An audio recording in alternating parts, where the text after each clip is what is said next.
ഹൃദയപരം അല്ലെങ്കിൽ ഹൃദയാഘാതം വരിക. അപ്പൊ ഹാർട്ട് അറ്റാക്ക് നിങ്ങൾ കേട്ടിട്ടുണ്ടാവും, അതുപോലെ കാർഡിയാക് അറസ്റ്റ്. അപ്പൊ ഇത് രണ്ടും രണ്ട് സിറ്റുവേഷൻ ആണ്, അതറിയോ?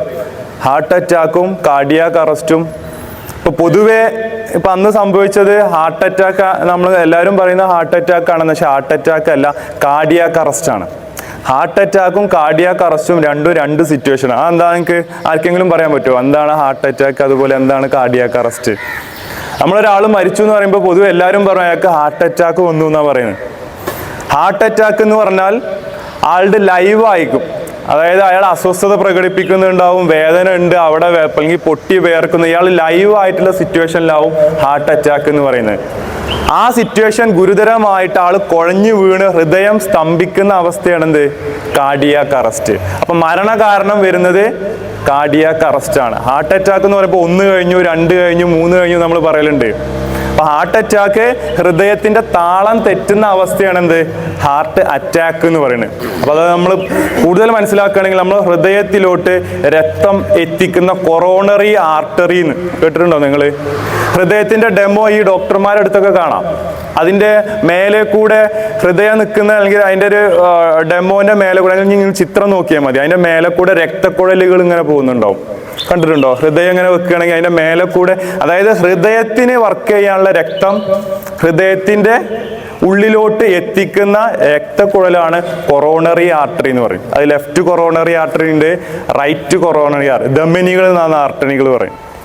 അതായത് ഹൃദയം വർക്ക് ചെയ്യാനുള്ള ഹൃദയത്തിന്റെ തന്നെ രക്തക്കുഴലുകൾ ബ്ലോക്ക് ആകുന്ന അവസ്ഥയാണ് എന്ത്? ഹാർട്ട് അറ്റാക്ക് എന്ന് പറയുന്നത്. ഏതെങ്കിലും കാരണത്താൽ കൊഴുപ്പോ ഫാറ്റോ അല്ലെങ്കിൽ വേറെ എന്തെങ്കിലും കാൽസ്യമൊക്കെ അടിഞ്ഞിട്ട് ഹൃദയത്തിന്റെ പ്രവർത്തനത്തിന് വേണ്ട രക്തം ഹൃദയത്തിന് കിട്ടാതെ വരുന്ന ആ അവസ്ഥ വരുമ്പോഴാണ് എന്ത്? Heart attack. അതായത് ഹൃദയം അതിന്റെ താളം പിഴക്കും. അത് 72-80 ഒക്കെ നമ്മൾ 1 മിനിറ്റിൽ ഹൃദയം പമ്പ് ചെയ്യേണ്ടത് ചിലപ്പോൾ കൂടും, ചിലപ്പോൾ കുറയും. ഈ അവസ്ഥയിൽ എന്താവും? നമുക്ക് പല അസ്വസ്ഥതകൾ വരും. ഇവിടെ ചെസ്റ്റ് പെയിൻ വരും, കയ്യിന് തരിപ്പ് വരും, അതുപോലെ പൊട്ടി വിയർക്കും. ഇങ്ങനെ പല ലക്ഷണത്തോടു കൂടി ആള് അസ്വസ്ഥത പ്രകടിപ്പിക്കും. ഈ അവസ്ഥയിൽ പോയി ECG എടുക്കും, അതുപോലെ ട്രോപ്പോണിൻ ടെസ്റ്റ്, രക്തം നിങ്ങൾക്ക് അറിയാം, രക്തം പോയിട്ട് ടെസ്റ്റ് ചെയ്താൽ അറിയാം. അതുപോലെ എക്കോ അങ്ങനത്തെ ടെസ്റ്റുകളും കാര്യങ്ങളൊക്കെ ചെയ്യുന്ന സമയത്ത് ഹാർട്ട് അറ്റാക്ക് വന്നു പോയി എന്ന് പറയും. ഇങ്ങനെ നമ്മൾ ഇത് വന്നു പോയ ആള് കൂടുതൽ മൈൻഡ് ചെയ്യാതെ ചിലപ്പോൾ 1 ആഴ്ച ആവും, 2 ആഴ്ച ആവും, മാസമാവും, വീണ്ടും ഒരുപക്ഷെ ഈ സിറ്റുവേഷൻ വന്ന് അത് ചിലപ്പോൾ ഒരുപക്ഷെ ഇപ്പോൾ ഹാർട്ട് അറ്റാക്ക് ആയത് നമ്മൾ അടുത്ത പ്രാവശ്യം എന്തായിട്ട് വരും? പൂർണ്ണമായിട്ടും ബ്ലഡ് അവിടെ സ്റ്റോപ്പ് ആവും.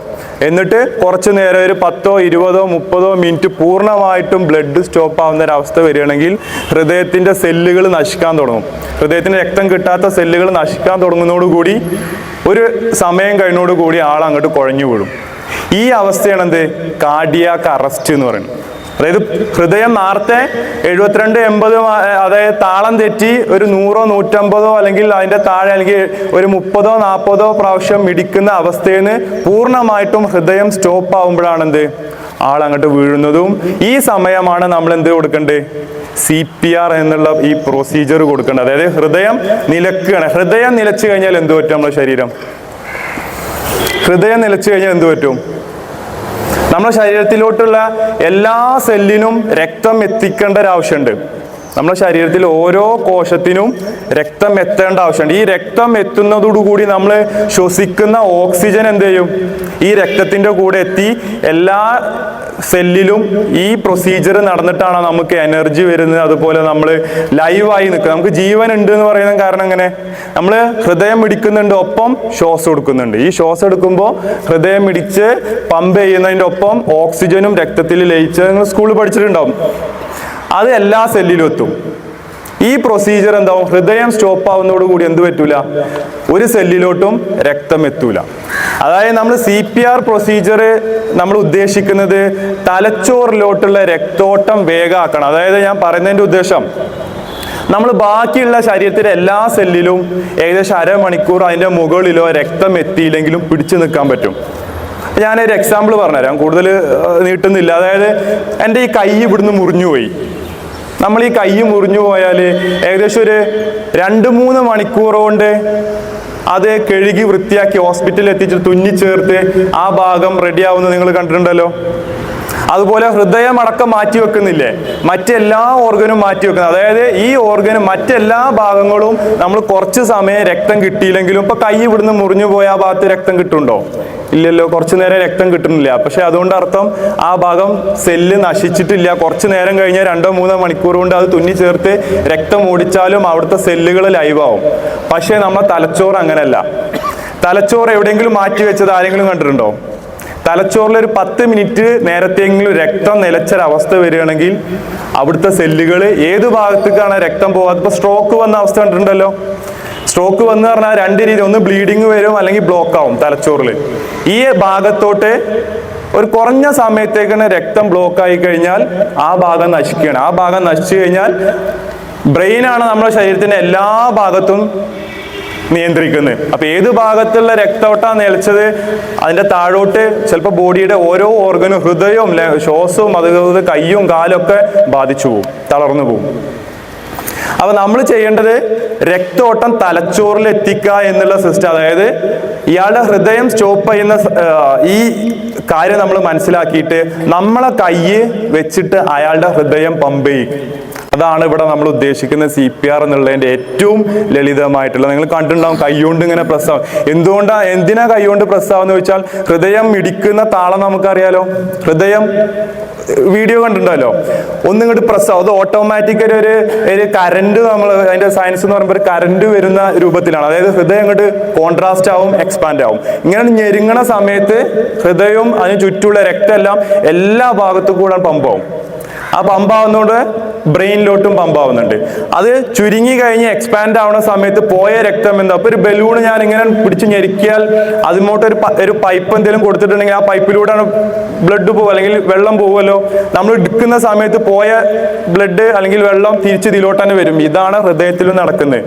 അപ്പൊ ഈ പ്രോസസ്സ് അവിടെ നടക്കണമെന്നില്ല നമ്മൾ മനസ്സിലാക്കിയ സ്ഥിതിക്ക് നമ്മൾ എന്ത് ചെയ്യുന്നു, നമ്മളെ കൈ ഉപയോഗിച്ചിട്ട് ഇയാളുടെ ഹൃദയം ഞെരുക്കുകയാണ്. ഞെരുക്കുന്നതോടുകൂടി ഹൃദയവും അത് ബന്ധപ്പെട്ട രക്തക്കുഴലിലൂടെ ഈ രക്തം എല്ലാ ഭാഗത്തേക്കും എത്തും. നമ്മൾ കൈ എടുക്കുന്നതോടുകൂടി പോയ രക്തം എന്ത് ചെയ്യും, തിരിച്ചു വരും. ഈ പ്രോസസ്സ് നമ്മൾ തുടരുകയാണ്. അത് ഹോസ്പിറ്റലിൽ എത്തോളം നമ്മൾ ഈ പ്രോസസ്സ് തുടർന്നുകൊണ്ടിരിക്കും. കാര്യം മനസ്സിലായല്ലോ. ഇനി നമുക്ക് ഡെമോൺസ്ട്രേഷൻ ചെയ്യാം. CPR കൊടുക്കുന്നതിന്റെ ജസ്റ്റ് ഒരു കാര്യം പറഞ്ഞല്ലോ, നമ്മൾ കംപ്രഷൻ ആണ് ഹൃദയം. അപ്പൊ അത് ആർക്കൊക്കെ കൊടുക്കണം എന്ന് നമ്മൾ മനസ്സിലാക്കേണ്ടത്. അതായത് ഏതൊക്കെ സിറ്റുവേഷനിൽ നമ്മൾ ഈ CPR കൊടുക്കണം എന്ന് ചോദിച്ചാൽ, ഞാൻ പറഞ്ഞു ആദ്യം നമ്മളെ മുമ്പിൽ അൺകോൺഷ്യസ് ആയിട്ട് ബോധമില്ലാതെ ഒരാൾ കിടക്കണം. അപ്പൊ ഏതൊക്കെ സാധ്യത, ഒരു ആക്സിഡന്റ് പറ്റി, റോട്ടിലൊരു ആക്സിഡന്റ് പറ്റി, അല്ലെങ്കിൽ വെള്ളത്തിലൊന്ന് താഴ്ന്നു പോയി ഒരു 5 മിനിറ്റ് കൊണ്ട് നമ്മൾ ആളെടുത്തു, അല്ലെങ്കിൽ ഒരാൾ വിഷം കഴിച്ചു, അല്ലെങ്കിൽ തൂങ്ങി മരിച്ചു, പെട്ടെന്ന് തന്നെ എടുത്തു ഈ സമയം, അല്ലെങ്കിൽ ഹാർട്ട് അറ്റാക്ക്, ഞാൻ പറഞ്ഞു കാർഡിയാക് അറസ്റ്റ് സംഭവിച്ചു. അതുപോലെ തന്നെ നമ്മളെ മുമ്പിൽ ഏത് സിറ്റുവേഷൻ ആവട്ടെ, ഷോക്ക് അടിച്ചു, ബിൽഡിങ്ങും വന്ന് വീണു, എന്ത് സാഹചര്യം ആവട്ടെ, നമ്മളെ മുമ്പിൽ അൺകോൺഷ്യസ് ആയിട്ട് ഒരാൾ കിടക്കുക.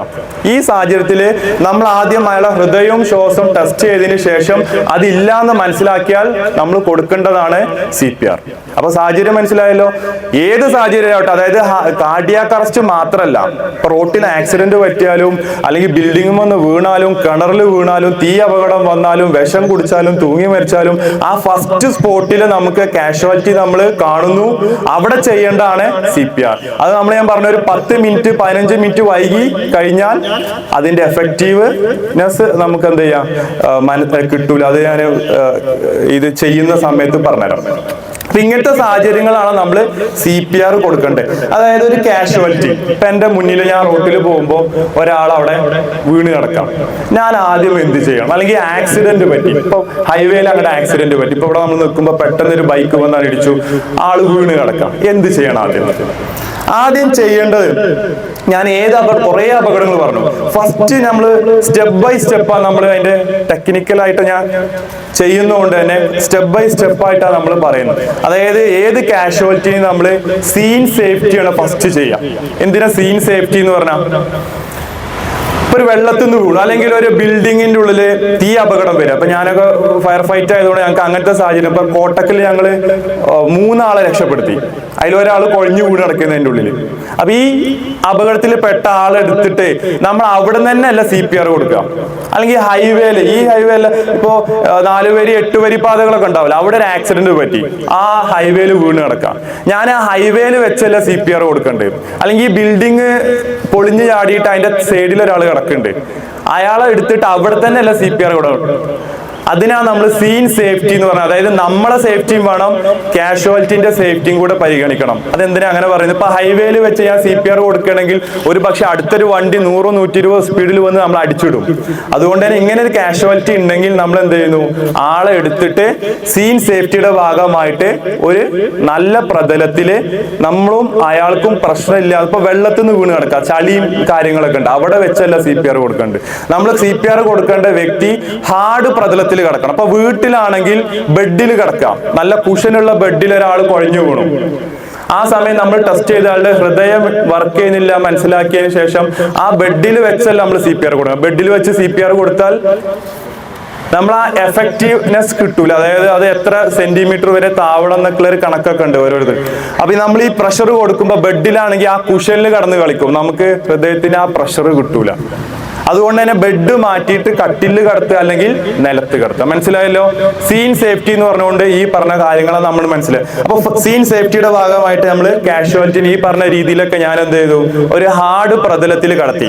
സെക്കൻഡ് സ്റ്റെപ്പ് എന്ന് പറഞ്ഞാൽ നമ്മള് ഇനി ഇയാളൊന്ന് വിളിച്ചു നോക്കാം, ടാപ്പ് ചെയ്യാന്ന് പറയും. ടാപ്പ് ചെയ്യുന്ന പറഞ്ഞാൽ രണ്ട് കൈ കൊണ്ട് നമ്മൾ എന്ത് ചെയ്യുന്നു, ഷോൾഡറിൽ രണ്ട് കൈ ഉപയോഗിച്ചിട്ട് തട്ടി വിളിക്കാം. അതാണ് രണ്ടാമത്തെ. അതായത് ഇപ്പൊ ഇത് തട്ടി വിളിക്കാൻ പല കാരണമുണ്ട്. ഒരു പക്ഷേ നമ്മള് പോകുന്ന സമയത്ത് ഇവിടെ ഒരാൾ വീണ് കിടക്കുക, ആള് കാർഡിയാക് അറസ്റ്റ് ആവാം, ഒരു പക്ഷേ കള്ളു കുടിച്ച് കിടക്കുന്നതുമാവാം. അപ്പൊ രണ്ടും ആണോ എന്ന് നമ്മൾ, അല്ലെങ്കിൽ വേറെ എന്തെങ്കിലും രീതിയിൽ അബോധാവസ്ഥയിൽ കിടക്കുക എന്നുള്ളത് മനസ്സിലാക്കാൻ നമ്മൾ എന്ത് ചെയ്യുന്നു, തട്ടി നല്ല പേരറിയെങ്കിൽ പേര് വിളിക്കുക, അല്ലെങ്കിൽ നന്നായിട്ട് ഹലോ ഹലോ അറിയാത്ത ആളാണെങ്കിൽ നമ്മൾ വിളിച്ചു നോക്കാം, മിണ്ടുന്നില്ല. അപ്പൊ രണ്ടാമത്തെ സ്റ്റെപ്പായി. ഫസ്റ്റ് സീൻ സേഫ്റ്റി, രണ്ടാമത്തെ സ്റ്റെപ്പ് നമ്മൾ ടാപ്പ് ചെയ്ത് തട്ടി വിളിച്ചു, നോ റെസ്പോൺസ്, ഒരു റെസ്പോൺസും ഇല്ല. മൂന്നാമത്തെ സ്റ്റെപ്പ് എന്ന് പറഞ്ഞാൽ നമ്മളിപ്പോ ഒറ്റക്കാ, വീട്ടിലാണെങ്കിൽ ഇവിടെയൊക്കെ നമ്മൾ ഒറ്റക്കാണ്, ആ സമയം ഒരു വണ്ടി വരണം. അപ്പൊ കോൾ ഫോർ ഹെൽപ്പ് ആണ് മൂന്നാമത്തെ. കോൾ ഫോർ ഹെൽപ്പ് എന്ന് പറയുമ്പോൾ ആംബുലൻസ് സർവീസ് നമുക്കറിയാലോ. ആംബുലൻസ് വേണമെങ്കിൽ നമ്മൾ 108 ആംബുലൻസ് വിളിക്കുക. അല്ലെങ്കിൽ അത് വേണ്ട, നമ്മൾ തൊട്ടടുത്ത കുടുംബക്കാരോ ഫ്രണ്ട്സോ ഒക്കെ ആണെങ്കിൽ നമ്മൾ കുടുംബക്കാരെയും ഫ്രണ്ട്സിനെയും നമ്മൾ എന്ത് ചെയ്യുന്നു, ഉടനെ ഫോണിൽ വിളിക്കുക. അതായത് നമ്മൾ വീട്ടിൽ ഒറ്റക്കാണെങ്കിൽ നമ്മൾക്ക് ഒറ്റക്ക് ഇയാൾ എന്ത് ചെയ്യും, ഇങ്ങനെ കടത്താൻ പറ്റില്ല, വേഗം ഹോസ്പിറ്റലിൽ കൊണ്ടുവന്ന് ഇരിക്കെ നമ്മൾ എന്ത് ചെയ്യുന്നു, മൂന്നാമത്തെ സ്റ്റെപ്പ് എന്ന് പറഞ്ഞ് കോൾ ഫോർ ഹെൽപ്പ്, ഹെൽപ്പിന് നമ്മൾ ആരെങ്കിലും വിളിക്കാം. അപ്പോഴും നമ്മള് ഇയാള് CPR കൊടുക്കേണ്ട ആളാണെന്ന് മനസ്സിലായിട്ടുണ്ടോ? ഇനി നാലാമത്തതാണ് എന്ത് നമ്മൾ ചെയ്യേണ്ടത്, ഇയാളുടെ ഹൃദയവും ശ്വാസവും വർക്ക് ചെയ്യുന്നുണ്ടോ എന്ന് നമ്മൾ സെൽഫായിട്ട് ഒരു 10 സെക്കൻഡ് നേരം കൊണ്ട് നമ്മൾ അയാളുടെ ഹൃദയത്തിന്റെ താളവും അതുപോലെ ശ്വാസം എടുക്കുന്നുണ്ടോ എന്ന് നമ്മൾ സെൽഫ് ടെസ്റ്റ് ചെയ്യുക. അതായത് നമ്മൾ ആദ്യം ചെയ്യുന്നത് നമ്മൾ 2 വിരൽ ഉപയോഗിച്ചിട്ട് അയാളുടെ പൾസ് ചെക്ക് ചെയ്യാന്നോ. അത് ഈ കഴുത്തിന്റെ ഈ ഭാഗം ഒന്ന് എല്ലാവരും ടച്ച് ചെയ്ത് നോക്ക്. കരോട്ടിഡ് പൾസ് എന്ന് പറയും. ഇതിലെ കരോട്ടിഡ് ധമനിയാണ് പോകുന്നത്. ഈ ധമനിയിൽ നമ്മൾ ഇവിടെയാണ്, കിട്ടുന്നില്ലേ? 2 വിരൽ വെച്ച് നമുക്ക് ഇവിടെ ടെസ്റ്റ് ചെയ്താൽ ഏറ്റവും നന്നായിട്ട് ഇവിടെ പൾസ് കിട്ടാത്തവരുണ്ടാവും, കിട്ടുന്നുണ്ടാവും. ഇവിടെ കരോട്ടിഡ് പൾസ് ഉണ്ട്. ഏറ്റവും നന്നായിട്ട് നമ്മുടെ ശരീരത്തില് ഏറ്റവും ഇടത്തെ ഭാഗം മെയിൻ പൾസ്, കരോട്ടിഡ് ധമനി ഇതിൽ പോയി. ഇതാണ് നമ്മളെ ബ്രെയിനിലോട്ട് രക്തം എത്തിക്കേണ്ട കരോട്ടിഡ് ധമനി. അപ്പൊ ഈ ധമനിയിൽ നമ്മൾ അതും അവസാനം വരെ പ്രഷറൈസ് ചെയ്തിട്ട് ഹാർട്ടിന് തൊട്ടടുത്ത് തന്നെയാണ്. അതുകൊണ്ട് നമുക്ക് ഈ പൾസ് കിട്ടും. അപ്പൊ ഈ പൾസ് നമ്മൾ ഈ 2 വിരൽ വെച്ച് നമ്മൾ എന്ത് ചെയ്യുന്നു, ടെസ്റ്റ് ചെയ്ത് നോക്കാം. ഇത് ടെസ്റ്റ് ചെയ്യുന്ന രീതി ഇപ്പൊ നിലത്ത് വെച്ച് ഞാൻ ഇവിടുന്ന് വെച്ചിട്ട് ഞാൻ എന്ത് ചെയ്യുന്നു, നിലത്ത് വെച്ചിട്ടാണ് ഇവിടെ വെച്ച്, ഇതില്ലെങ്കിൽ നമുക്ക് പറ്റിയിരുന്നു. അപ്പൊ ഞാൻ ചെയ്യേണ്ടത് ഇങ്ങനെ മുട്ടുകുത്തി നിൽക്കുക, ഇങ്ങനെ നിന്നു മുട്ടുകുത്തിയിട്ട്. ഇപ്പൊ റോട്ടിലും ഇങ്ങനത്തെ കാഷ്വാലിറ്റി മിക്കവാറും ഇങ്ങനത്തെ, ഇപ്പൊ നിങ്ങൾ ഇതേപോലെ സാഹചര്യത്തിൽ അവൻ ചെയ്തിട്ടുണ്ടാവുക. ഇങ്ങനെ നിന്ന് നമ്മൾ എന്ത് ചെയ്യുന്നു, ഈ 2 വിരൽ വെച്ച് ഞാൻ എന്ത് ചെയ്യുന്നു, കരോട്ടിഡ് പൾസ് ടെസ്റ്റ് ചെയ്ത് ഒപ്പം എൻ്റെ കവിള് ഈ മൂക്കിനും വായനോടും ചേർത്ത് വെക്കുക. ഇതെന്താ ചെയ്ത് ഞാന്, ശ്വാസം ചെറുതായിട്ടെങ്കിലും ഉണ്ടെങ്കിൽ അയാളുടെ എയർ നമ്മളെ കവിളില് ഫീലിംഗ് കിട്ടും, ചൂട് എയർ നമുക്ക് കിട്ടും. ഒപ്പം ഞാൻ എന്ത് ചെയ്യുന്നു, ഈ ഹൃദയത്തിന്റെ ഈ പൾസും നമ്മള് കിട്ടുന്നു. എന്റെ നോട്ടം ചെസ്റ്റ് അബ്ഡോമിനൽ ഭാഗത്തോട്ടും നോക്കുക. ഇങ്ങനെ ഞാൻ 10 സെക്കൻഡാണ് ഞാൻ നോക്കുന്നത്. ഈ നോട്ടത്തോടു കൂടി ഇവിടെ എന്തെങ്കിലും മൂവ്മെന്റ് ഉണ്ടെങ്കിൽ അതും നമുക്ക് ഡിറ്റക്ട് ചെയ്യാം. കുറേ സമയം കളയണ്ട, 10 സെക്കൻഡ് കൊണ്ട് ഞാൻ ഇത് മനസ്സിലാക്കി. അതായത് പൾസ് കിട്ടുന്നില്ല, ശ്വാസം കൊടുക്കുന്നില്ല, പിന്നെ നമ്മൾ അവിടെ ടൈം ഡിലേ ഇല്ല. ഞാൻ ഇങ്ങനെ ഒരു രോഗി ഹൃദയം വർക്ക് ചെയ്യുന്നില്ല, അതുപോലെ ശ്വാസവും കിട്ടുന്നില്ല, ഇങ്ങനത്തെ സാഹചര്യത്തിൽ ഇയാൾ മരിച്ചിട്ടുണ്ടോ?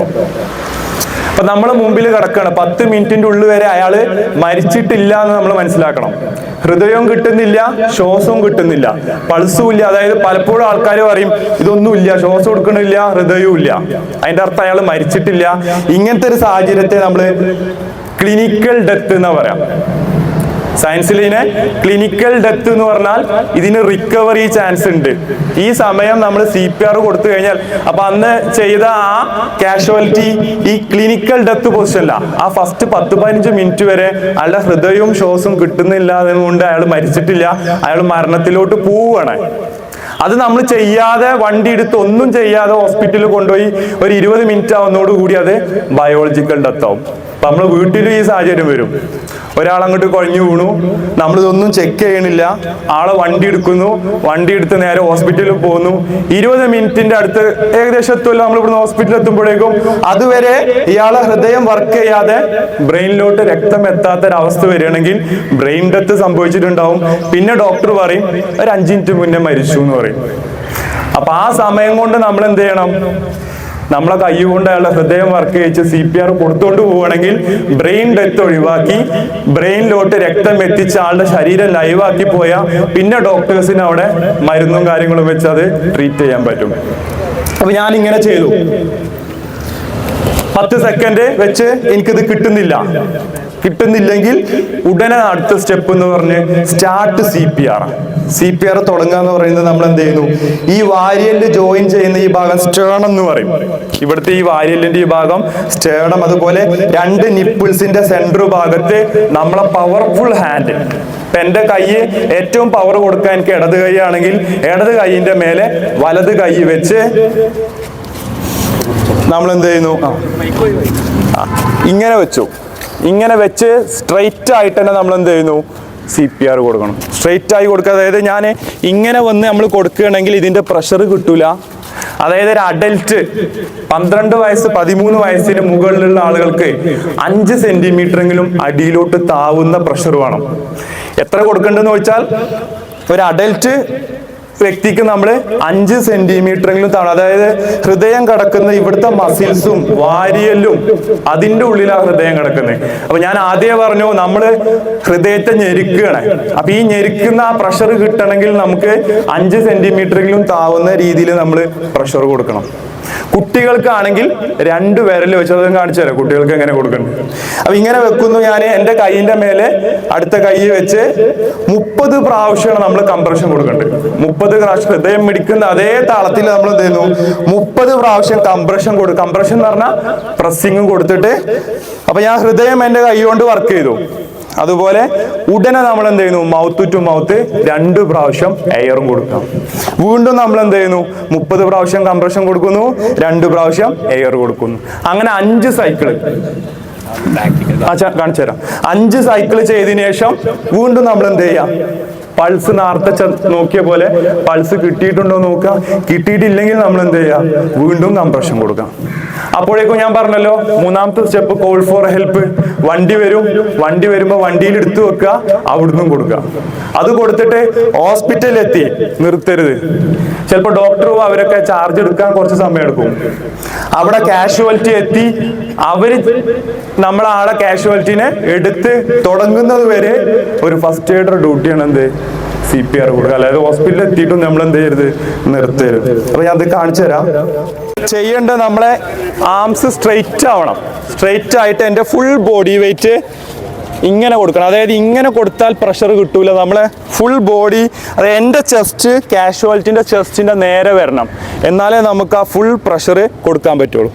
1 2 3 4 5 6 7 8 9 10 1 2 3 4 5 6 7 8 9 10 1 2 3 4 5 6. ഇപ്പൊ കണ്ടോ എൻ്റെ കൈ സ്ട്രൈറ്റ് ഇങ്ങനെ തന്നെ വരണം. എന്നാലേ നമുക്ക് ഫുൾ ഈ 5 സെന്റിമീറ്റർ താവുന്ന രീതിയിൽ പ്രഷർ കൊടുക്കുള്ളൂ. അങ്ങനെ 30 വട്ടം ആയതിനു ശേഷം ഞാൻ ഹെഡ് ലിഫ്റ്റ് ചിൻ ടിൽറ്റ് എന്ന് പറയും. അതായത് ഇങ്ങനെ കിടക്കില്ലേ കാഷ്വാലിറ്റി, ഇങ്ങനെ കിടക്കുമ്പോൾ നമുക്ക് മൗത്ത് ടു മൗത്ത് എയർ കൊടുക്കാൻ കഴിയില്ല. അപ്പോൾ നമ്മൾ എന്ത് ചെയ്യുന്നു, ഹെഡ് ഒന്ന് ഉയർത്തുക, അതായത് ഈ എയർവേ നമ്മളൊന്ന് ക്ലിയർ ആക്കി കൊടുക്കാം. അപ്പോൾ ആളുടെ head lift, chin tilt, airway clear ആക്കി മൂക്ക് അടച്ചു പിടിച്ച് മൗത്ത് ടു മൗത്ത് ശക്തമായിട്ട് തന്നെ 2 പ്രാവശ്യം ഊതി കൊടുക്കും.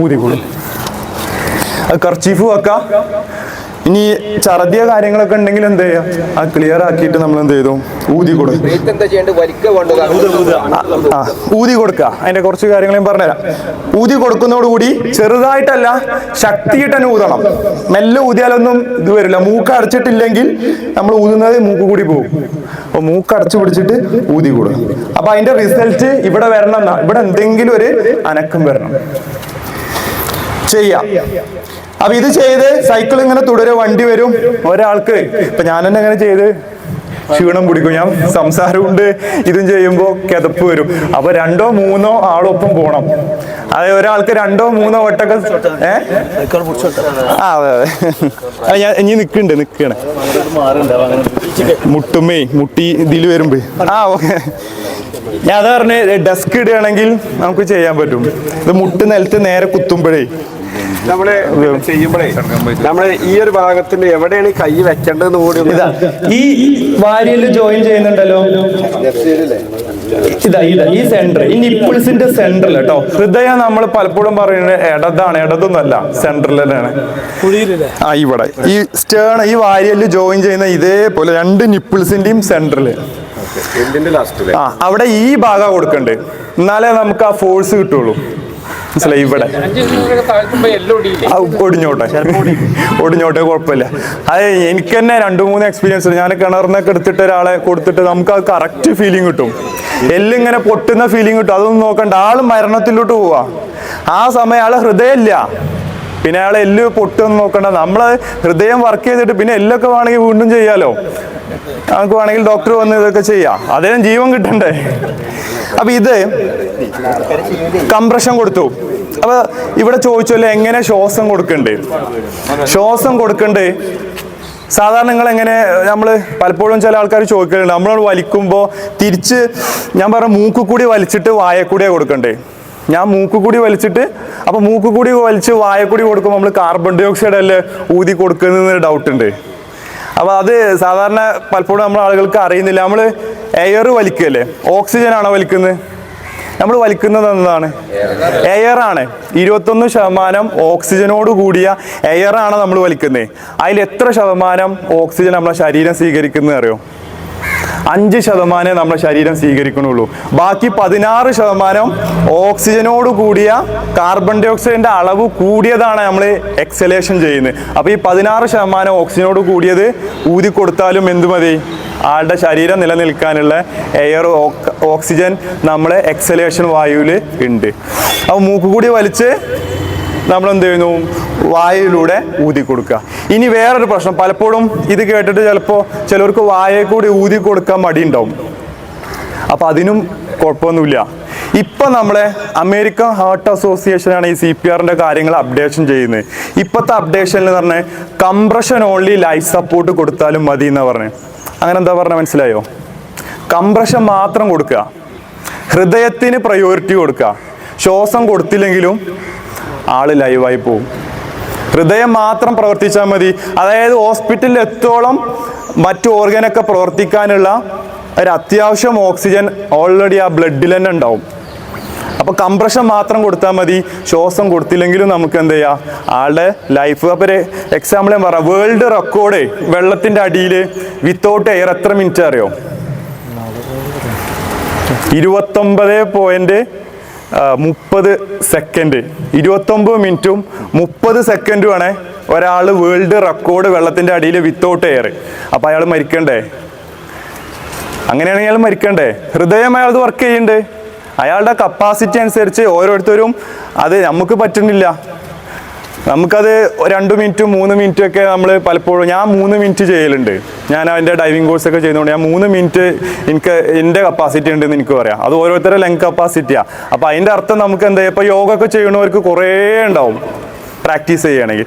അപ്പോൾ എയർ കിട്ടിയില്ലെങ്കിലും ആളെന്താവും ലൈവ് ആവാൻ പറ്റും എന്നുള്ളതും കൂടെ മനസ്സിലാക്കുക. അപ്പോൾ കംപ്രഷൻ ഓൺലി, ഇത് എയർ കൊടുക്കാൻ കഴിഞ്ഞിട്ടില്ലെങ്കിൽ നമ്മൾ എന്ത് ചെയ്താൽ മതി, കംപ്രഷൻ മാത്രം കൊടുത്താലും ആള് ലൈഫ് സേവ് ചെയ്യാൻ പറ്റും. ഇപ്പോൾ പലപ്പോഴും ചിലവർക്ക് മടിയാണ്. ചില സമയത്ത് ഞങ്ങളൊക്കെ, ഞാൻ വെള്ളത്തിൽ നിന്നൊക്കെ ആളുകൾ എടുക്കുന്ന സമയത്ത് ഛർദ്ദിച്ചിട്ടുണ്ടാവും, ഒമിറ്റ് ചെയ്ത് ഇങ്ങനെ വരും. നമ്മൾ ഈ കംപ്രഷൻ കൊടുക്കുമ്പോഴേ ഇങ്ങോട്ട് ഒമിറ്റിങ് വരും. അപ്പോൾ നമുക്ക് എന്താവും, മൗത്ത് ടു മൗത്ത് കൊടുക്കാനൊരു മടി വരും. ഓക്കെ, ഇതില്ല. ഇനി വെള്ളത്തിൽ നിന്ന് പെട്ടെന്ന്, ഇപ്പം ഈ കേസ് പല സാഹചര്യം വെള്ളത്തിൽ നിന്ന് ഒരാളെ പെട്ടെന്ന് എടുത്തു, എങ്ങനെ നമ്മൾ ഫസ്റ്റ് ചെയ്യേണ്ടത്? ഇതേപോലെ തന്നെ ചെയ്യേണ്ടത്. പക്ഷേ വെള്ളത്തിൽ നിന്ന് എടുക്കുമ്പോൾ ആദ്യം നമ്മൾ കാഷ്വാലിറ്റിനെ എടുത്തിട്ട് വായ ഒന്ന് തുറന്നു നോക്കുക. വായ തുറന്ന് വായൻ്റെ ഉള്ളിൽ വെള്ളത്തിൻ്റെ അടിയിൽ പോയിട്ട് തന്നെ ഇയാൾ മണ്ണും ചളിയൊക്കെ വലിച്ചു കയറ്റിയിട്ടുണ്ടാവും. അപ്പം അത് ക്ലീൻ ആക്കിയിട്ട് ഒരു 5 റെസ്ക്യൂ ബ്രീത്ത് ആദ്യം കൊടുക്കുക. അതിനുശേഷം നമ്മൾ എന്ത് ചെയ്യുക, CPR തുടരും. പിന്നെ നമ്മൾ വീണ്ടും എയർ കൊടുക്കുക. ആദ്യം 5 റെസ്ക്യൂ ബ്രീത്തിന് ശേഷം നമ്മൾ എന്ത് ചെയ്യുക, വെള്ളത്തിൽ വീണ ആൾക്ക് കംപ്രഷൻ കൊടുക്കുക. ഇതാണ് CPRന്റെ പ്രാഥമികമായിട്ട് നമ്മൾ അറിയേണ്ട കാര്യം. വെള്ളത്തിൽ വീണ ആളെ ഞാൻ പറയുന്ന അതും കൂടി മനസ്സിലാക്കാം. വയറ് നെക്കി പിഴിയരുത്. അതെന്താ അങ്ങനെ പറയാൻ കാരണം, വെള്ളത്തിന് വിട്ട ആളെ ഞാൻ അങ്ങനെ കടത്തി 5 മിനിറ്റ് കൊണ്ട് തന്നെ എടുത്തു. ഞാൻ ആദ്യം വായ നോക്കി, വായന്ന് അതൊക്കെ വേസ്റ്റും കാര്യങ്ങളൊക്കെ മാറ്റി. ഇനി പലപ്പോഴും ആളുകൾ ഈ സിനിമയിലൊക്കെ കാണുന്നതാണ് വയറ് അമർത്തുക. വയറ് അമർത്തിയാൽ അവിടെ അബദ്ധമാണ് പറ്റുന്നത്. വയറ് എന്ന് പറഞ്ഞാൽ നമ്മൾ വെള്ളം കുടിക്കുന്നത് എങ്ങോട്ടാ പോകുന്നത്, വയറ്റിലോട്ട് തന്നെ അല്ലേ. അപ്പൊ വയറ്റിൽ വെള്ളം കയറിയത് കൊണ്ട് ഒരു പ്രശ്നവുമില്ല. വയറ്റിൽ എത്ര വീർത്ത് നിന്നാലും വെള്ളം നിറയെ കിടക്കണേ ഇറങ്ങണ്ട് ആ വീർത്ത വയറ് ഞെക്കി പിഴിയണ്ട. ഞെക്കി പിഴിഞ്ഞാൽ അവിടെ വീണ്ടും അബദ്ധ വരുന്നത്. അതായത് ഞാൻ ഇയാളുടെ വയറ് ഞെക്കി പിഴിഞ്ഞോട് കൂടി ഇയാൾ ഇങ്ങനെ കിടക്കുകയാണെങ്കിൽ ഈ വെള്ളം ഇതിലൂടെ വരും. ഇതിലൂടെ വന്നു കഴിഞ്ഞാൽ ഇവിടെ 2 വഴിയാണ്, നിങ്ങൾക്കറിയാലോ, ചോക്കിങ്. അതായത് എപ്പിഗ്ലോട്ടിസ് എന്ന് പറഞ്ഞൊരു വാൾവ് സിസ്റ്റം ആണ് ഇവിടെ. ഈസോബാഗസ് എന്ന് പറഞ്ഞിട്ട് നമ്മൾ ആമാശയത്തിക്കും അതുപോലെ എയർവേ ട്രക്കിയ വഴി നമ്മൾ ലങ്സിക്കും പോണ 2 വഴിയാണ്. ഇതിലെ വരുന്ന ഈ ഫുഡും വെള്ളമൊക്കെ എന്തും ഇവിടെ ഇങ്ങനെ നിൽക്കുന്ന ആളുടെ ലങ്സിലോട്ട് കയറും. വെള്ളത്തിലുള്ള അപകടം മരണകാരണമാവുന്നത് ലങ്സിൽ വെള്ളം കയറിയിട്ടാണ്. ഒരു പക്ഷെ ആദ്യം മരിക്കുന്ന അല്ലെങ്കിൽ ആൾ അബോധാവസ്ഥയിൽ പോകുന്ന സമയത്ത് ലങ്സിൽ ഒന്നും കയറിയിട്ടുണ്ടാവില്ല. പിന്നെ നമ്മൾ നെക്കി പിഴിയുമ്പോഴാവുന്നത് നമ്മൾ ചെയ്യുന്ന ആ കാരണം കൊണ്ട് ലങ്സിക്ക് വെള്ളം കയറും. ലങ്സിക്ക് വെള്ളം കയറി അത് ന്യൂമോണിയ ആവും, വേറെ പ്രശ്നങ്ങളാവും, പിന്നെ ആള് മരണത്തിലോട്ട് പോകും. ഇനി ഇപ്പോൾ കാഷ്വാലിറ്റി നമ്മൾ CPR കൊടുത്തു. CPR കൊടുത്ത് കുറഞ്ഞ സമയം കൊണ്ട് തന്നെ ഇവിടെ ഒരു ഒച്ചയോട് കൂടി ആലങ്ങ് ഉണ്ടാവും. അതായത് ഇങ്ങനെ കിടക്കുന്ന ആള് നമ്മൾ ശ്വാസം കിട്ടാതെ കിടക്കുമ്പോൾ നമ്മൾ കംപ്രഷൻ കൊടുത്ത് ഹാർട്ട് അങ്ങ് ലൈവ് ആക്കി ആള് ലൈവ് ആകുമ്പോൾ ഒരു അലർച്ചയോട് കൂടിയാണ് നീക്കും. നീറ്റ് കഴിഞ്ഞ ഒരു പക്ഷേ ആൾക്ക് എന്തെങ്കിലും പ്രശ്നങ്ങൾ ഉണ്ടെങ്കിൽ നമ്മൾ പിന്നെ ചെയ്യേണ്ടത് റിക്കവറി പൊസിഷൻ എന്നാ പറയാം. വണ്ടി വരുവോളം നമ്മൾ എന്ത് ചെയ്യുക, ഇപ്പം ആക്സിഡൻ്റ് ഒക്കെ പറ്റി വേറെ പ്രശ്നങ്ങളൊന്നും ഇല്ലെങ്കിൽ ആൾക്ക് നീക്കാനൊന്നും പറ്റുന്നില്ലെങ്കിൽ, ഇപ്പോൾ ഹെഡ് ഇഞ്ചുറി ഒക്കെ വരികയാണെങ്കിൽ, തലക്ക് ഇഞ്ചുറി വന്ന് നമ്മൾ വണ്ടി വരുവോളം നമ്മൾ കിടത്തപ്പോൾ അപസ്മാരം വരുന്ന കേസ്, ഇങ്ങനത്തെ കേസിലൊക്കെ നമ്മൾ റിക്കവറി പൊസിഷൻ എന്ന് പറഞ്ഞൊരു പൊസിഷനിലാണ് കിടത്തുന്നുണ്ട്. അതായത് നമ്മൾ ഇടത് സൈഡിലോട്ട് ആളെ ചെരിച്ച് കിടത്തുക. അതായത് ഒമിറ്റിങ്, ഇപ്പം മലർത്തി കടത്തി കഴിഞ്ഞാൽ എന്തെങ്കിലും കേസിൽ ഒമിറ്റിങ് വന്നു കഴിഞ്ഞാൽ ഞാൻ ആദ്യം പറഞ്ഞ രീതിയിൽ ലങ്സിലോട്ട് കയറും. അതില്ലാതാക്കാൻ നമ്മൾ എന്ത് ചെയ്യുന്നു, ഒരു സൈഡിലോട്ട്. ഇപ്പൊ ഞാൻ ഇവിടെ നിൽക്കുന്ന, ഇപ്പൊ നിങ്ങൾ കിടക്കുകയാണെങ്കിൽ ഒരാളെ കാണിച്ചു തരാം. ഇതിന്മേ ഒരാള്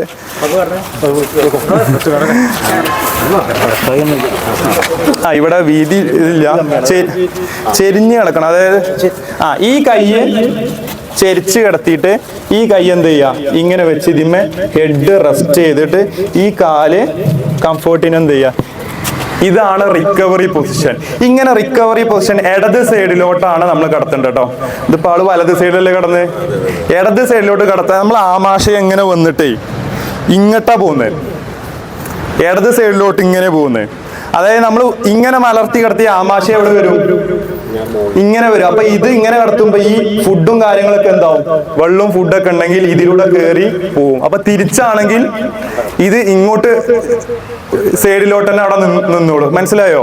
അപ്പൊ ഇടത് സൈഡിലോട്ടാണ് നമ്മൾ ആളെ കിടത്തുന്നത്. അതായത് ഇനി എന്തെങ്കിലും ഇയാൾ ഒമിറ്റ് ചെയ്യണം, ഈ കിടക്കുന്ന സമയത്ത് ഒമിറ്റ് ആണെങ്കിലും എന്താവും, സൈഡിലോട്ട് അങ്ങോട്ട് ചെരിഞ്ഞ് അത് അങ്ങനെ പോയിക്കോളും.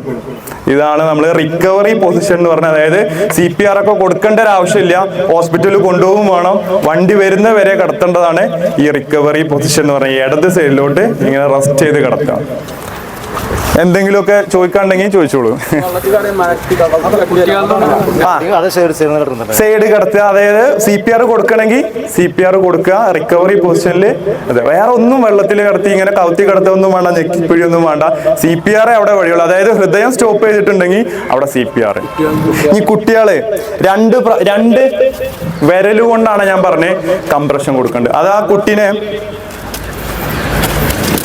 ഒന്ന് നമ്മള് ഇങ്ങനെ കിടത്തിയിട്ട് എന്ത് ചെയ്യുന്നു, ഇതേപോലെ നമ്മൾ രണ്ടുപേരെ, അത് ഇൻഫാന്റ് എന്ന് പറയാം, 2 വയസ്സിന് താഴെ. 2 വയസ്സിന് താഴെ ഞാൻ പറഞ്ഞ പോലെ നമ്മൾ കൈ വെച്ച് ഞെരുക്കാൻ പറ്റൂല, പ്രശ്നമാവും. അപ്പൊ 2 വിരൽ വെച്ചിട്ട് എന്ത് ചെയ്യുന്നു, 30 പ്രാവശ്യം കംപ്രഷൻ കൊടുക്കുന്നു. മൗത്ത് ടു മൗത്ത്, വായും മൂക്ക് കൂടി ഊതുക. നമ്മളെ വായ മാത്രം ഈ ചെറിയ വായിൽ കൊള്ളൂല, അതുകൊണ്ട് 2 കൂടെ പിടിച്ച് ഊതി കൊടുക്കുക, കംപ്രഷൻ കൊടുക്കുക. അങ്ങനെ 5 പ്രാവശ്യം നമ്മൾ ചെയ്യുന്നു. ഇങ്ങനെ ഊതുമ്പോഴേ മറ്റേ നമ്മൾ മൂക്ക് പൊത്തിയിട്ട് വായന്നല്ലോ, അത് കിട്ടൂല, ചെറിയ കുട്ടികളല്ലേ. അപ്പൊ നമ്മളെ വായ 2 കൂടെ വെച്ചിട്ട് എന്ത് ചെയ്യുക, ഊതി കൊടുക്കുക. 30-2 കൊടുക്കുക. ഇതാണ് കുട്ടികൾ അതന്നെയാണ് ചെയ്യേണ്ടത്. ഇനി കുട്ടികളെ വേറൊരു വിഷയം നമ്മൾ ശ്രദ്ധിക്കേണ്ടത് ചോക്കിംഗ് ആണ്. തൊണ്ടയെ കുടുങ്ങുന്ന അവസ്ഥക്ക് വരികയാണെങ്കിൽ, അല്ലെങ്കിൽ ഇങ്ങനെയും കൊടുക്കുക കേട്ടോ. കുട്ടീനെ ഇങ്ങനെ പിടിച്ചിട്ട് ഇങ്ങനെ പിടിച്ചിട്ട് 2 തള്ളവിരൽ വെച്ചിട്ടും കൊടുക്കാം. ഇനി ഒരു 2 വയസ്സിന് മുകളിലുള്ള ആൾക്കാരാണെങ്കിൽ, 12 വയസ്സിന്റെ ഉള്ളിലാണെങ്കിൽ 1 ഹാൻഡ് കംപ്രഷനും കൊടുക്കാം.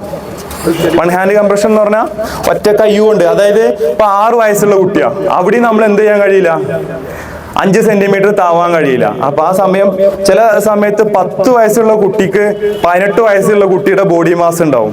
ആ സമയം നമുക്ക് 5 സെന്റിമീറ്ററിനെ താവുന്ന രീതിയിൽ നമ്മൾ കംപ്രഷൻ കൊടുക്കേണ്ടി വരും. എന്നാൽ ചില സമയത്ത് 15 വയസ്സുള്ള കുട്ടിക്ക് 5 വയസ്സുള്ള കുട്ടിന്റെ എല്ലും തോലും ഒക്കെ ആയി നിൽക്കുകയാണെങ്കിൽ അതിന് നോക്കിയിട്ട് നമ്മൾ എന്ത് ചെയ്യുക, 1 ഹാൻഡ് കംപ്രഷൻ ആണെങ്കിൽ ആ രീതിയിൽ കൊടുക്കുക. പിന്നെ ചോക്കിങ് സമയം നിൽക്കുന്നുണ്ടല്ലോ. ചോക്കിങ് ആണെങ്കിൽ വലിയ ആൾക്കാര് നമ്മൾ തൊണ്ടയിൽ കുടുങ്ങിയിട്ടൊക്കെ ഒരു അവസ്ഥ വരികയാണെങ്കിൽ പലപ്പോഴും നമുക്ക് വരുന്നുണ്ട്.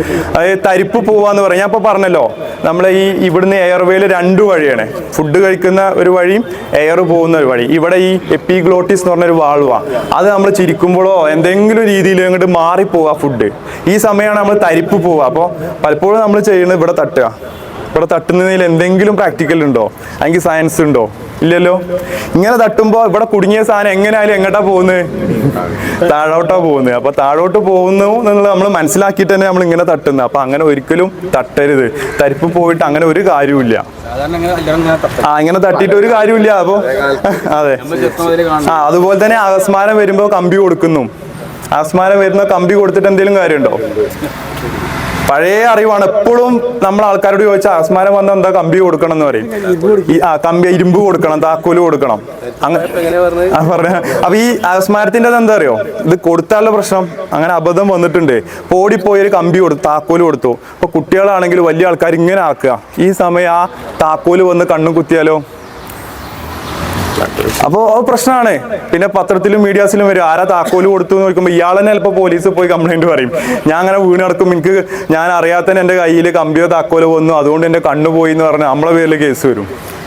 അപ്പൊ അതൊക്കെ നമ്മളെ പൊട്ടറിവാണ്. പിന്നെ നാട്ടിലാകെ മാനക്കേടാവില്ല, നമ്മളെ പേരൊക്കെ വെച്ചിട്ട് ഓന്റെ കാരണത്താൽ എൻ്റെ കണ്ണു പോയി എന്ന് പറഞ്ഞ്. അപ്പൊ ഇത് ചോക്കിങ്ങിൽ നമ്മൾ പറഞ്ഞ choking first stage, second stage, third stage. First stage എന്ന് പറഞ്ഞാൽ നമുക്കൊക്കെ വന്നിട്ടുണ്ടാവും, ഒന്നും ഇങ്ങോട്ട് തരിപ്പ് പോയി. ഈ സമയം നമ്മൾ ചെയ്യുന്നത്, ഇപ്പൊ ഞാൻ വേറൊരാൾക്ക് കാണുക അല്ലെങ്കിൽ ഞാൻ സ്വയം ചുമക്കാനാണ് നമ്മൾ പറയണേ. അപ്പൊ സ്വയം ചുമക്കുമ്പോൾ എന്താവും, ഒരു ഇത് വരും. ഇനി നമുക്ക് ചുമക്കാൻ ഇപ്പൊ ഒരു ആർട്ടിഫിഷ്യൽ ആയിട്ടൊരു കൃത്രിമമായി തോന്നുമല്ലോ ചുമ, അതിലേറെ അപ്പൊ നമുക്ക് നാച്ചുറൽ ആയിട്ട് ചുമ കിട്ടുന്നില്ലല്ലോ, ഇവിടെ മസില ഇതാ ഞാൻ ഉണ്ടോ ഇവിടെ നമ്മള് നെക്കി കഴിഞ്ഞാൽ മൂപ്പരത് കിട്ടുന്നുണ്ടല്ലോ. ഇവിടെ നെക്കി കഴിഞ്ഞാൽ നമുക്ക് എന്ത് ചെയ്യാം, സ്വന്തമായിട്ട് തന്നെ. അതായത് കഫിങ് എന്ന് പറയുമ്പോൾ ഉള്ളിൽ നിന്ന് ഇങ്ങോട്ട് വരിക, നമ്മളെ ലങ്സിൽ നിന്ന് ഇങ്ങോട്ട് എയറിന്റെ പ്രഷർ കൊണ്ട് നമുക്ക് ആ ഭാഗം ഒഴിവാക്കാൻ പറ്റുമെങ്കിൽ അത് കഴിഞ്ഞും സ്ഥിതി ഗുരുതര, ശ്വാസം കിട്ടാതെ കൈയൊക്കെ പിടിച്ച് കണ്ണൊക്കെ അങ്ങോട്ട് പുറത്തിട്ട് തള്ളുന്ന അവസ്ഥയിൽ വരിക, ആള് പരിഭ്രാന്തനായിട്ട് ഓടുന്ന സാഹചര്യത്തിൽ വരികയാണെങ്കിൽ നമ്മൾ എന്ത് ചെയ്യുന്നു, ആളെ വിളിച്ചിട്ട്, നമ്മൾ കാണുന്ന ആളാണെങ്കിൽ ഞാൻ രക്ഷപ്പെടുത്തിക്കോളാം എന്നുള്ള കോൺഫിഡൻസ് കൊടുത്തിട്ട് നമ്മൾ എന്ത് ചെയ്യുന്നു, ഇങ്ങനെ പിടിച്ചിട്ട് ഇങ്ങനെ ബെൻഡാക്കുക. ഇങ്ങനെ പിടിച്ചിട്ട് നമ്മൾ ത്രസ്റ്റ് ചെയ്യാം. ഫസ്റ്റ് കഫിങ് മെത്തേഡ്, ചുമച്ചിട്ട് പോകാൻ പറ്റുന്നില്ലെങ്കിൽ 5 പ്രാവശ്യം നമ്മൾ ഇങ്ങനെ കൊട്ടിക്കോ. ഈ രീതിയിലല്ല കേട്ടോ, നല്ല പ്രഷറിൽ ആ തള്ളു ഇങ്ങോട്ട് വരണം. ഇതേമാതിരിയാണ് തള്ളു വന്നിട്ട് ആള് പുറത്തോട്ട് വരണം. പെരടിക്കല്ല, ഈ ഭാഗത്ത് കേട്ടോ. ആ ഷോൾഡറിന്റെ ഈ ഭാഗത്ത് ഇങ്ങോട്ട് ഇങ്ങനല്ല, ഇങ്ങനെ കൊടുക്കുക. ഈ രീതിയിൽ നമ്മൾ ത്രസ്റ്റ് കൊടുക്കുക. ആൾക്ക് റിലാക്സ് ഒന്നുമില്ല. പിന്നെ നമ്മൾ ചെയ്യുന്ന ഈ ആളെ തന്നെ നമ്മൾ എന്തെങ്കിലും എൻ്റെ ഈ കൈ ഇങ്ങനെ പിടിക്കുക. വലത് കൈ ഇങ്ങനെ പിടിച്ചിട്ട് അതിൻ്റെ ബാക്കിൽ ഇടത് കൈ വെച്ച് നമ്മൾ ഹെൻലിച്ച് മാനുവൽ എന്ന് പറയും. നമ്മൾ പുക്കിളിൻ്റെ മേലെ നമ്മളിങ്ങനെ വെച്ച് സ്കൂപ്പ് മെത്തേഡാണ്. ഇങ്ങനെ വെച്ച് നേരെ അടിക്കല്ല, ഉള്ളിലോട്ട് സ്കൂപ്പ്. അതിൻ്റെ എഫക്റ്റ് വരുന്നത് നമ്മളെ ലെങ്സിനാണ് കിട്ടുന്നുണ്ട്. ലെങ്സ് ആണ് ഞെരുങ്ങുന്നത്. ലെങ്സ് ഒരു എയർ ബാഗ് പോലെയാണ്. അപ്പോൾ നമ്മൾ ഈ പ്രഷർ വന്ന് ലെങ്സ് ഇങ്ങോട്ട് ചുരുങ്ങുന്നതോട് കൂടി ലെങ്സ് നമ്മളെ എയർവേക്ക് ആ പ്രഷർ വരും. ഒരു എയർ ബലൂണ് പോലെ നമ്മൾ കരുതുകയാണെങ്കിൽ ഞാൻ കാണിച്ചു തരാം. ഇങ്ങനെ ഒന്ന് ഉള്ളിലോട്ടാണ് ഇതാക്കുന്നതോട് ലെൻസിന് പ്രഷർ വരും. ആ എയറിൽ ഇവിടെ എവിടെയെങ്കിലും കുടുങ്ങുന്ന സാധനം പുറത്തുകൂട്ട് തള്ളി വരും. ത്രസ്റ്റ് ചെയ്തല്ലോ, 5 പ്രാവശ്യം ത്രസ്റ്റ് ചെയ്തിട്ട് കുറച്ചുകൂടി മുന്നിൽ നിന്നോളൂ. എൻ്റെ വലത് കാല് മുന്നിലോട്ട് വെച്ചു. എന്നിട്ട് എൻ്റെ ഈ വലത് കൈ ഇയാളുടെ പുക്കിളിൻ്റെ മേലെ വന്നിട്ട് ഇവിടെ കണ്ടോ, ഇതിൻ്റെ മേലെ ഈ കൈ വെച്ചു. ഇങ്ങനെ വന്നിട്ട് ഉള്ളിലോട്ട് കണ്ടോ, ഉള്ളിലോട്ട് അങ്ങനെ തന്നെ ഉള്ളിലോട്ട് നമ്മൾ എന്ത് ചെയ്യും, ഈ പ്രഷറും അല്ല നല്ല പ്രഷർ കൂടെ. എന്നിട്ടും എന്ത് ചെയ്യുക, പിന്നെ നമ്മൾ 5 കൊടുക്കുക, വീണ്ടും 5 ഇത് കൊടുക്കുക, സ്കൂപ്പ് ചെയ്യുക, വീണ്ടും കൊടുക്കുക, വീണ്ടും കൊടുക്കുക. അതിൻ്റെ ഇടയിൽ ഒരു പക്ഷേ റിസൾട്ട് കിട്ടിയിട്ടുണ്ടാവും, അല്ലെങ്കിൽ ആളങ്ങോട്ട് വീണു. കുറച്ച് കഴിഞ്ഞപ്പോൾ ശ്വാസം കിട്ടാതെ ആള് വീണു. എന്താ ചെയ്യുക? പിന്നെ ചെയ്യേണ്ടത് CPR. അത് കുട്ടികളാണെങ്കിലും എന്താണെങ്കിലും നമ്മൾ ഇതൊക്കെ ചെയ്തിട്ട് കിട്ടുന്നില്ല, കുട്ടി അതുവരെ കരയുന്നുണ്ട്, വെപ്രാളപ്പെടുന്നുണ്ട്, കുട്ടി മിണ്ടുന്നില്ല ഉണ്ടെങ്കിൽ പിന്നെ നമ്മൾ ചെക്ക് ചെയ്യേണ്ടത് CPR കൊടുക്കേണ്ട. അതായത് ഹൃദയസ്തംഭനം വന്നിട്ടുണ്ടോ, ശ്വാസം കിട്ടാത്ത അവസ്ഥ വരുന്നുണ്ടെങ്കിൽ നമ്മൾ കൊടുക്കേണ്ടത് CPR.